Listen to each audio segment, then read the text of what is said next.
So I imagine the first thing that a student graduating would need to do is just kind of figure out what their personal, professional style might be. Any idea or any tips on how someone could go ahead and do that? Well, one of the first things that they're probably going to be doing as young women going out into the workforce is the interviewing process. And that, of course, is a very important thing because that's the time when they create that first impression. And we all know that a first impression is, it's just, that's it. Impression. It's a lasting impression, exactly. So what they're going to wear to that interview is very, very important. And that's where we can certainly help the graduates with that. Suzanne, do you want to give them some tips on what they should be looking for? Always keep everything very simple. 2 colors at the most when you dress. Always have your hair nicely groomed, your fingernails nicely cut. Make sure everything you're wearing is clean and properly pressed, and also that your shoes are always nicely shined up if they're those kind of shoes. We also say to people that if you're wearing a skirt, you should always be wearing pantyhose and stay away from sort of sandal type casual. It's really common sense. You wouldn't wear a flip-flop or something. You have to keep everything to a certain level and a certain standard. And look at yourself in a full-length mirror before you leave the house, because you just want to check that you haven't got lint on you, or it's just little tiny things that make all the details and the difference. And how do you decide what looks good on you, or what might be your style versus what might look better on your friend, or how do you kind of figure out what works for you? Well, that's why it's a good thing to come to BLUS Women's Wear at South Centre, because we've got professional women who, we give people many choices and we go through it with them, and then between all of us, if you're not sure what your style is, we can help you to feel comfortable, which is the number one thing, and then to look good. What do you think, Jen? Yeah, it's all about being comfortable, because if you're not wearing something you're going to feel comfortable in, it's gonna show through. You're going to feel stiff. It's not going to look natural. So, whether your style is a simple suit, or maybe you do something different with like a little bit of a fun skirt like what Suzanne's got on that has a little bit more character, it still portrays a professional image, but just keeping it simple at the same time. So when you look in the full-length mirror before you leave the house, if you don't feel comfortable, maybe you should go change?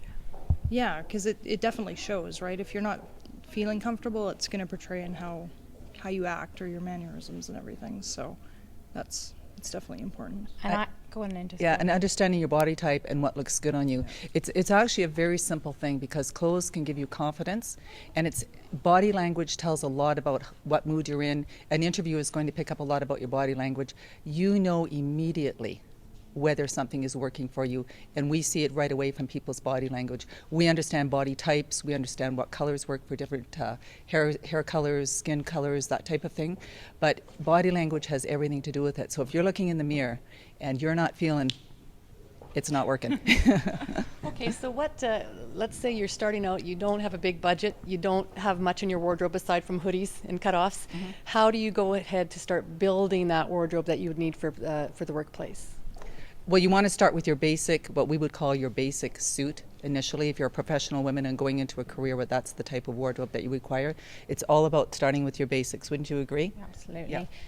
3 pieces will take you a long way to start with. What are those 3 pieces?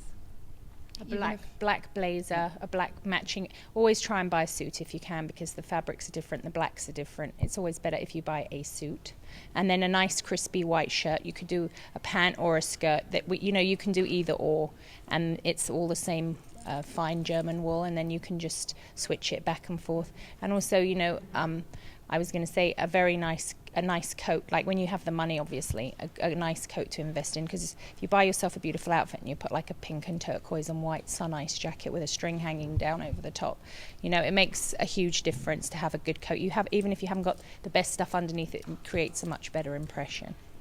Sorry, Jen. Look for a suit too that has a skirt as well as a pant. 3-piece. Yeah, because that makes all the difference. You don't have to invest in a suit jacket, which is typically the most expensive piece.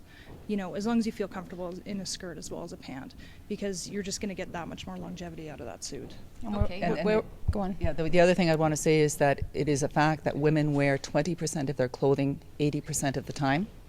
So start with the basics, get good quality, get good fit, and those are the pieces that you're going to continually wear and that will look as good 5 years from now as they do today. And when in doubt, just stick with black. There's a lot of black here today. Neutrals. You want a neutral suit, black, navy, dark brown, dark gray. That's your basic. Yeah. Thank you very much. You're very welcome. Thank you.